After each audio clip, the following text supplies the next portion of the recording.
How to delete all your search history from Google in just one click. Hi guys, in this video I will show you a step-by-step guide how you can easily delete your search history from Google. So, without wasting your time, let's get started. First of all, you have to open your Google and here you have to click on profile picture on the top right corner. And here you can see search history, click on it. And here you can see all your searches that you searched in the previous days. And now you can delete these searches. To delete this history, click on this delete button and here you can select any date.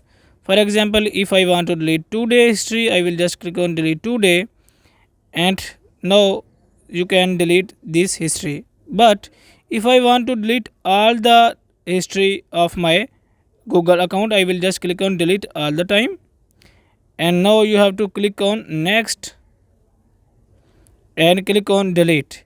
After clicking this delete button, your all the history would be deleted successfully.